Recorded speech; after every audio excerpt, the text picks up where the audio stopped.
अच्छा, कल का जो लेक्चर था ये हमने छोड़ा था इस पे, स्लाइस टूल पे।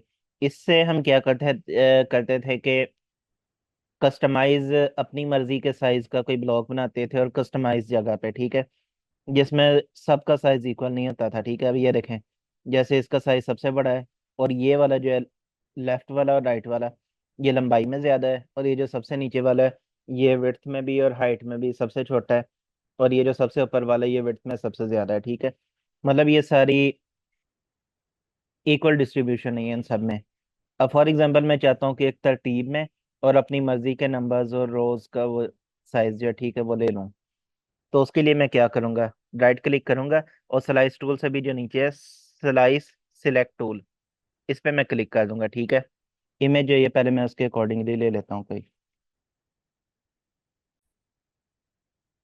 ये देखें, जैसे उन्होंने एग्जांपल मुझे शेयर की थी कि यहाँ किसी मॉडल पे या किसी पोस्टर पे आपने देखा होगा कि वो ग्रिड जोन की बनी होती हैं, ठीक है, मॉडल की। तो इमेजेस मल्टीपल होते हैं, ठीक है, और एक सिंगल इमेज में उसका सिर्फ एक पोर्शन आ रहा होता है, इसे हम ग्रिड कहते हैं। ठीक है, इंस्टाग्राम ग्रिड या किसी भी सोशल मीडिया प्लेटफॉर्म की ग्रिड वो होती है। ठीक है, और वो हमें करते कैसे हैं, देखें, टूल लिया है, उसके बाद ये जो डिवाइड वाला ऑप्शन है ना, इस पे आपने क्लिक कर देना है। अब ये देखें, अब सबसे ऊपर ऑप्शन आ रहा है डिवाइड हॉरिजॉन्टली इनटू, ठीक है, यहाँ पे आपने टिक कर देना है। पहले डिसेबल था, अब मैंने इस पे क्लिक किया तो ये इनेबल हो गया है। अब इस पे मैं क्या करूंगा कि जैसे फॉर एग्जांपल मुझे हॉरिजॉन्टली यानी लेफ्ट टू राइट कितने पार्ट्स में डिवाइड करना है, फॉर एग्जांपल इसे मैं कर देता हूँ 3 या 4, 3 कर देता हूँ। ठीक है, अब ये देखें, लेफ्ट टू राइट ये कितने ये बन गए, 3 इसके कॉर्नर्स जो है वो उसमें डिवाइड हो गया। ठीक है, 3 ब्लॉक्स में, ये पहला, ये दूसरा, ये तीसरा।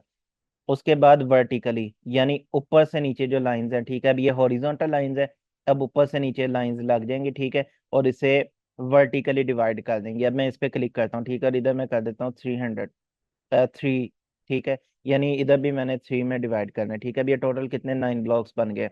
उसके बाद मैं इसे ओके कर देता हूँ। अच्छा, अब स्लाइसिस इस पे लग गए हैं, और जैसे मैंने कल वाले लेक्चर में कहा था कि इसे आपने सेव कैसे करना है, फाइल में जाके एक्सपोर्ट, उसके बाद एक्सपोर्ट एज या क्विक एक्सपोर्ट एज आपने नहीं करना, फिर आपने इसे एक्सपोर्ट कैसे करना है, सेव फॉर वेब लेगेसी, ठीक है, इसमें आपने एक्सपोर्ट करना है। उसके बाद यहाँ से आपने सेव पे क्लिक करना है, ये थोड़ा सा टाइम लेगा लोड होने में।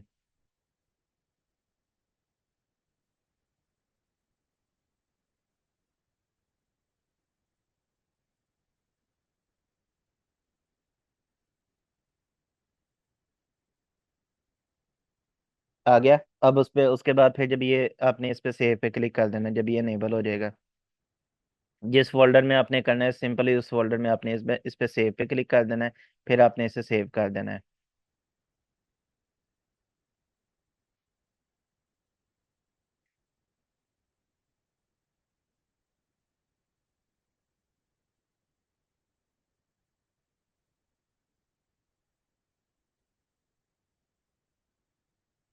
ये हो गया सेव, ठीक है। अच्छा, मैं आपको ये ओपन करके दिखा देता हूँ कि ये लग कैसे रहे ब्लॉक्स।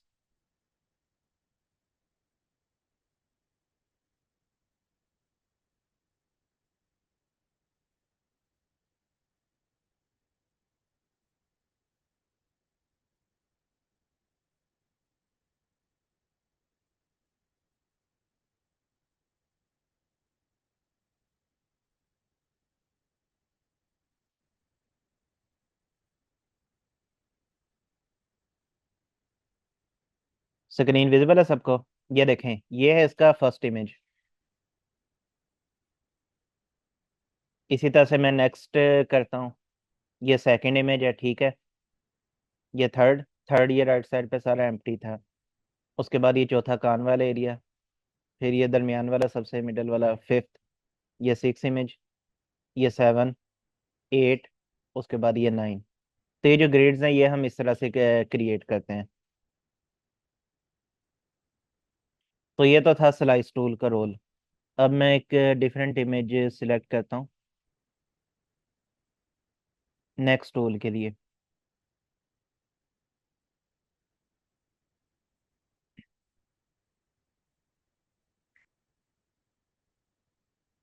अच्छा, अब तक हमने जितनी सिलेक्शन पढ़ी थी, एक तो क्विक सिलेक्शन टूल में हमने पढ़ा था, ठीक है।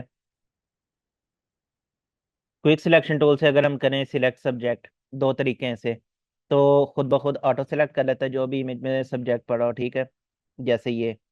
और दूसरा तरीका क्या है? अच्छा, सिलेक्शन खत्म कैसे करनी है? कंट्रोल डी से।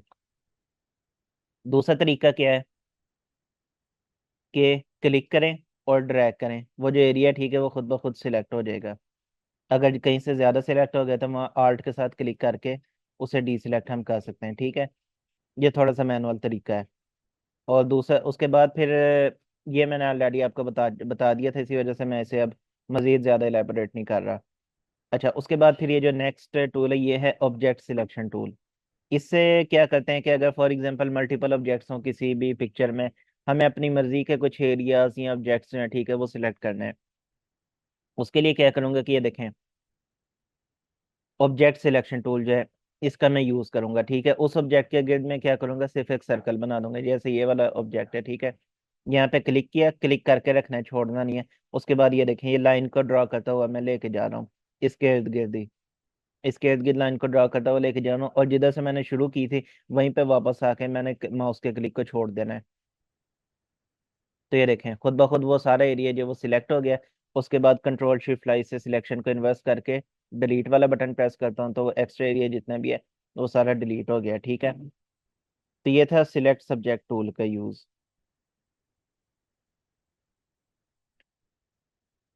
अगर इसमें फॉर एग्जांपल मल्टीपल फुटबॉल्स या और भी ऑब्जेक्ट्स होते और हमने उनमें से किसी एक को सिलेक्ट करना था, तो हम इसके थ्रू कर सकते थे, ठीक है, ऑब्जेक्ट सिलेक्शन टूल। इसी तरह से एक मैजिक वॉन्ड टूल भी है। इससे आप क्या करेंगे कि किसी भी एक एरिया पे क्लिक करेंगे, उससे मिलता जुलता जितना भी एरिया है वो सारा खुद ब खुद सिलेक्ट हो जाएगा, ठीक है।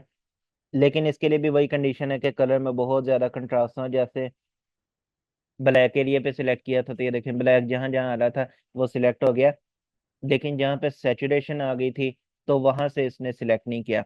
तो इस तरह की कस्टमाइज सिलेक्शन के लिए जारी सी बात है, आपको पेन टूल यूज करना पड़ेगा, या फिर दूसरा तरीका क्या है, ऑब्जेक्ट सिलेक्शन टूल, ठीक है। फॉर एग्जाम्पल के मुझे बॉल का बस यही वाला एरिया सिलेक्ट करना था, इसके लिए सिलेक्शन बनाई, तो ये देखें, इसने बिल्कुल क्लियरली सिलेक्ट कर दिया है। ये देखें, ये वाला एरिया।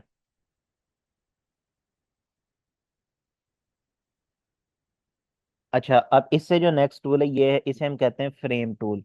इसका अब क्या रोल है? सबसे पहले मैं क्या करता हूँ कि जो एक न्यू ले लेता हूँ, ये जो नीचे वाले इमेज से मैं डिलीट कर देता हूँ अभी के लिए। और इसे फॉर एग्जांपल कोई कलर दे देता हूँ। कलर कैसे आपने देना है? एम्प्टी लेयर पे। अच्छा, दो तरीके मैं आपको बता देता हूँ। एक सॉलिड कलर का भी तरीका होता है, दूसरा अगर हमने बैकग्राउंड को कलर देना हो तो वो हम किस तरह से देते हैं, ये देखें। अभी मैंने ये जो खाली लेयर है, ठीक है, इस पे मैंने कोई सॉलिड कलर नहीं लगाया। अगर फॉर एग्जांपल के मैं चाहता हूँ कि ये जो दो कलर सिलेक्टेड हैं, ठीक है, एक ब्लैक कलर और एक ये, इसमें दो कलर्स होते हैं एट अ टाइम, ठीक है। अगर फॉर एग्जांपल मैं चाहता हूँ ऊपर वाला जो कलर है, ठीक है, ये इस पे बैकग्राउंड पे फिल हो जाए, तो मैं क्या करूंगा, कंट्रोल बैक स्पेस प्रेस करूंगा, ठीक है। ये ऊपर वाला जो डार्क ब्राउन कलर है ये इसमें बैकग्राउंड में फिल हो गया। अगर मैं चाहता हूँ ये जो नीचे वाले बॉक्स वाला कलर है ये इसकी जगह पे फिल हो जाए, तो फिर मैं क्या करूंगा, सॉरी, ऊपर वाले कलर के लिए मैंने क्या किया था, आर्ट बैक स्पेस, और नीचे वाले कलर के लिए मैं क्या करूंगा, कंट्रोल बैक स्पेस, ठीक है। कंट्रोल बैक स्पेस से क्या होगा कि नीचे वाला ये जो ये वाला बॉक्स वाला कलर था ये इसमें फिल हो गया, और आल्ट बैक स्पेस से क्या होगा कि जो ऊपर वाला कलर है ये इसमें फिल हो जाएगा, ठीक है। अच्छा, उसके बाद ये डबल एरोज हैं, इससे क्या होगा कि ये जो दो कलर्स हैं ये इन्वर्स हो जाएंगे, ठीक है। ये देखें, नीचे वाला कलर ऊपर आ गया, ऊपर वाला कलर नीचे चला गया, दोबारा से क्लिक करूंगा तो दोबारा से इन्वर्स हो जाएंगे, ठीक है। ये वाले जो डबल एरोज हैं ये कलर्स को इन्वर्स करने के लिए है। जैसे इलुस्ट्रेटर में हम करते थे कि इलुस्ट्रेटर में नीचे वाला बॉक्स स्ट्रोक के लिए होता था, ऊपर वाला बॉक्स जो होता था, ठीक है, वो उसके लिए होता था फिल के लिए। और अगर हम ऐसे इस पे इनवर्स पे क्लिक कर देते थे तो फिर क्या होता था कि स्ट्रोक का कलर फिल की जगह आ जाता था, फिल की का जो कलर है वो स्ट्रोक की जगह चला जाता था। तो ये काम हम इसमें भी कर सकते हैं, बस इसमें फर्क ये है कि इसमें दोनों कलर जो है ये फिल वाले ही हैं। और इसमें हाँ, एक और फिर क्वेश्चन आपके जहन में आएगा कि इसमें फिर हम स्ट्रोक किस तरह से लगाएंगे, वो भी अब मैं आपको तरीका बता देता हूँ। फॉर एग्जाम्पल के, अच्छा इसे, हाँ, एक और दूसरा कलर, ये तो था ये फिल वाला कलर। अगर फॉर एग्जाम्पल मैंने इस पे सॉलिड कलर लगाना है, तो ये देखें, ये जो लेयर है इस पे आपने क्लिक करना है, सॉरी, ये जो बॉक्स है क्रिएट न्यू फिल और एडजस्टमेंट लेयर, ठीक है। यहाँ पे आपने क्लिक करना है, उसके बाद इधर सॉलिड कलर पे क्लिक कर देना है। जो भी आपको कलर चाहिए, फॉर एग्जांपल वाइट, तो उसे आपने इसे फिल करके ओके कर दें, ठीक है। तो इधर से सॉलिड कलर भी लगा सकते हैं, या इधर से फिल भी कर सकते हैं, तो ये आपकी अपनी चॉइस है। अच्छा, अब स्ट्रोक किस तरह से लगाते हैं देखें। एक फिल, एक शेप जो है, ठीक है, मैं क्रिएट कर रहा हूँ, ये बन गई। इसकी जगह मैं क्या कर देता हूँ कि फिल कोई कर देता हूँ जैसे ब्लू कलर का। अब फॉर एग्जांपल कि मुझे इस पे स्ट्रोक चाहिए, ये देखें। आपने फिर क्या करना है कि उसी शेप पे, इक्लिप्स की जो शेप है, इस पे आपने डबल क्लिक करना है। ये पैनल ओपन हो गया, ठीक है। उसके बाद फिर आपने इस पे क्या करना है कि जो स्ट्रोक है, इस पे आपने टिक कर देना है। और यहाँ से आप स्ट्रोक की प्रॉपर्टीज को कंट्रोल भी कर सकते हैं, जैसे स्ट्रोक का भी साइज 3 है। अगर मैं इसे जितना बढ़ाता जाऊंगा, तो ये देखें, उतने स्ट्रोक का जो साइज है वो ज्यादा होता जा रहा है, ठीक है। बाकी ये इन आउटसाइड है, अगर मैं इसे इनसाइड कर दूं, तो ये देखें अब अंदर की तरफ स्ट्रोक आ रही है शेप के। इसका साइज अगर बहुत,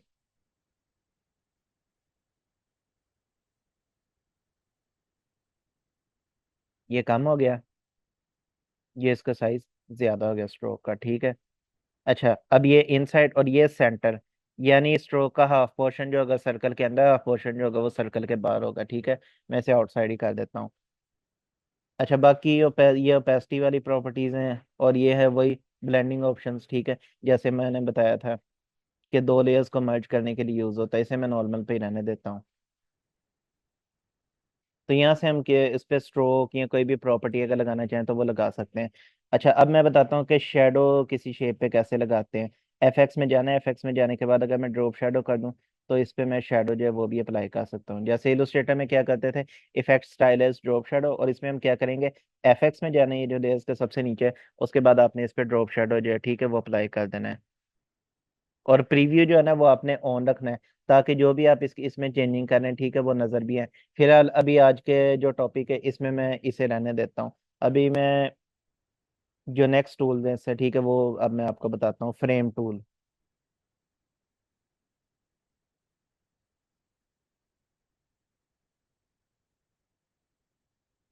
ये फ्रेम टूल सिलेक्ट किया। अब इसमें ये देखें, दो ऑप्शन है। पहला ऑप्शन ये है, स्केयर में, अगर फॉर एग्जांपल क्या हमें चाहिए, स्केयर या रेक्टेंगल में, ये मैंने ड्रॉ किया है। अब कोई भी पिक्चर ला के मैं इसके अंदर डालूंगा, ठीक है। जैसे एक पिक्चर मैंने इंपोर्ट की है, ड्रैग एंड ड्रॉप किया है मैंने, ठीक है, तो इसके अंदर फ्रेम के अंदर ला के मैंने छोड़ दी, ठीक है। तो ये देखें, इसके अंदर फिट आ गई है। अब ये वाली जो पिक्चर थी, ये क्योंकि इसमें लेंथ में ज्यादा थी, ठीक है, और इसमें साइज में कम थी, तो ये वाले जो पोर्शन है कुछ, ये एम्प्टी हैं। तो हम अगर फॉर एग्जांपल के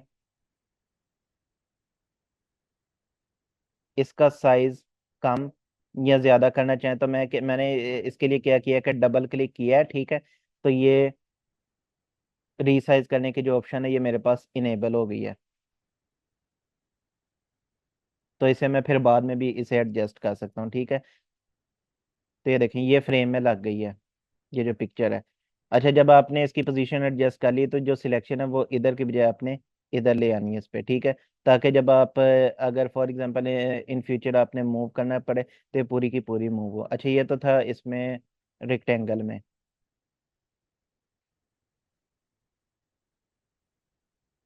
अब मैं क्या करता हूँ कि स्केयर में लगाता हूँ।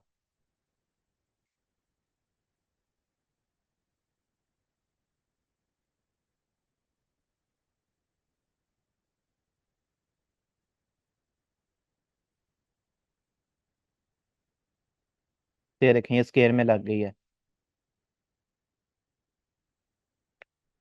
इस तरह से हम कोई भी, जैसे हम क्लिपिंग मास्क में करते थे, तो सेम इसी तरह से हम एक फ्रेम बना के, यही काम हम क्लिपिंग मास्क से भी कर सकते हैं, और यही काम हम फ्रेम से भी कर सकते हैं, ठीक है। क्लिपिंग मास्क का फायदा ये है कि उसमें आपके पास ज्यादा कंट्रोल आ जाता है, क्योंकि हम इसमें तो दो ऑप्शन है आपके पास, जैसे स्क्वायर और रेक्टेंगल। उसमें हम अपनी मर्जी की कोई भी शेप, स्टार की शेप में भी कर सकते हैं, या अगर कोई शेप ना भी हो, कोई इमेज रैंडम, कोई किसी टेढ़ी मेढ़ी शेप में कोई इमेज हो, तो हम उसके अंदर भी उसे डाल सकते हैं। क्लिपिंग मास्क का ये फायदा होता है। तो क्लिपिंग रोल इसका भी वही है, ठीक है। क्लिपिंग मास्क का फायदा ये है कि उसमें आपके पास ज्यादा कंट्रोल आ जाएगा। अच्छा, इसी तरह से अगर इससे हम क्या कुछ बना सकते हैं, क्रिएटिविटी हम दिखा सकते हैं, ये देखें। जब आप लोग असाइनमेंट करने लगेंगे तो फिर आपने इसके लिए क्या करना है। ये फ्रेम टूल मैंने लिया, और ये जो चाय है,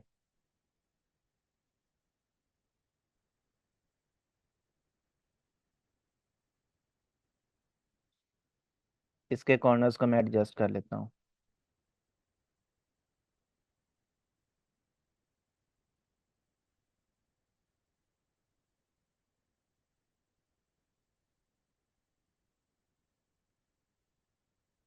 ठीक है, ये एडजस्ट हो गए। उसके बाद इसके अंदर भी किसी पिक्चर को ला के इंपोर्ट कर देता हूँ। उसके बाद जैसे आपने अक्सर कुछ इस तरह के भी इमेजेस देखे होंगे कि चाय के अंदर फॉर एग्जांपल कोई इमेज बन रही है या कोई तस्वीर, यहाँ से फिर ओपेसिटी जो है ठीक है वो हम इसकी लो कर देते हैं। जैसे हल्की सी फेड होती हुई कोई पिक्चर जो है ठीक है वो चाय के अंदर नजर आ रही है, या जैसे आपने अक्सर देखा होगा कि मून के अंदर कोई शेप शक्ल या कुछ भी इस तरह का बना हुआ है, या फ्लावर के अंदर से कुछ बाहर आ रहा है, या फॉर एग्जांपल के समंदर के अंदर किसी की शक्ल बनी हुई है। तो आप जब असाइनमेंट करने लगे तो आप इस तरह की भी जो क्रिएटिविटीज हैं वो फिर आप दिखा सकते हैं इसके लिए, ठीक है, इस तरह के असाइनमेंट के लिए। वो हम इसी के जरिए बनाते हैं, ठीक है, फ्रेम लगा देते हैं। फिर फ्रेम, हाँ, क्लिपिंग मास्क जो है ना, और उसके लिए फिर ये होगा कि इस तरह के जो केसेस हैं, इस तरह के केसेस में क्लिपिंग मास्क की बजाय जो फ्रेम टूल है वो ज़्यादा फायदेमंद है, ठीक है।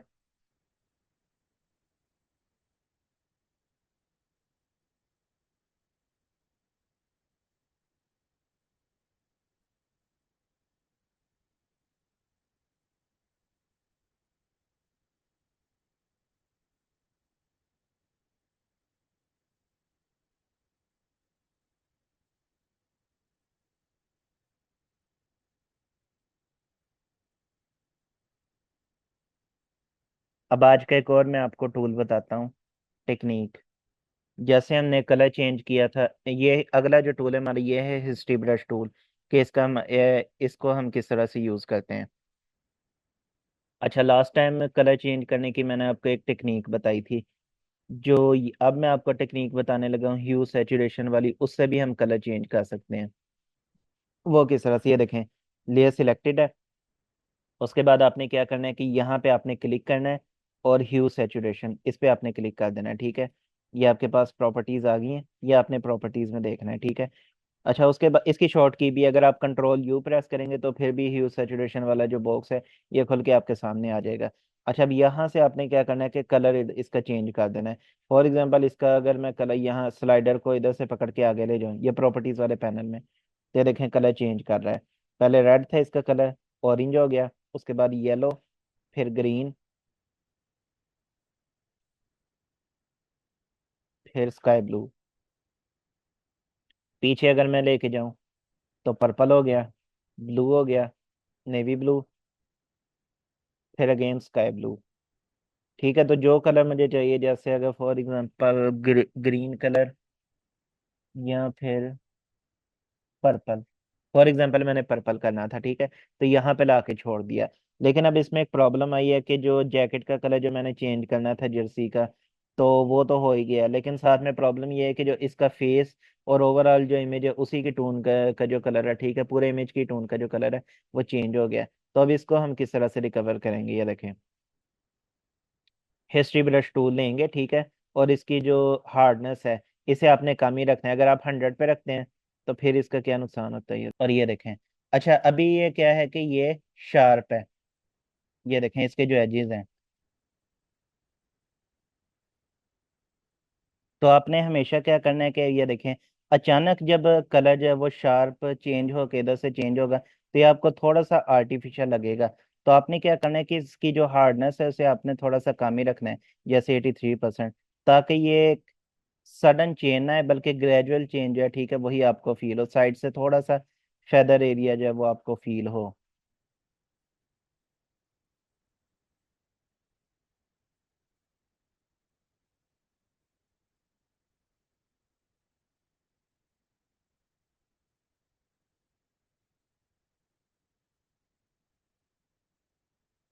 अब ये हिस्ट्री ब्रश टूल का क्या काम था कि जो इमेज की ओरिजिनल शक्ल थी वो उसे वापस ले आता है। ठीक है, जैसे ओरिजिनल इमेज जो था, इसकी यहाँ से जो टोन थी वो ये थी, ठीक है, स्किन टोन थी। लेकिन जैसे ही मैंने इस पे ह्यू या सैचुरेशन अप्लाई किया, तो इससे फिर क्या हुआ था कि जर्सी का जो कलर था वो तो चेंज हुआ ही था, लेकिन साथ इसका जो फेस है उसका कलर जो था वो भी चेंज हो गया। ओवरऑल जितनी भी इमेज है उस सब में इसका जो कलर था, ठीक है, वो चेंज हो गया था।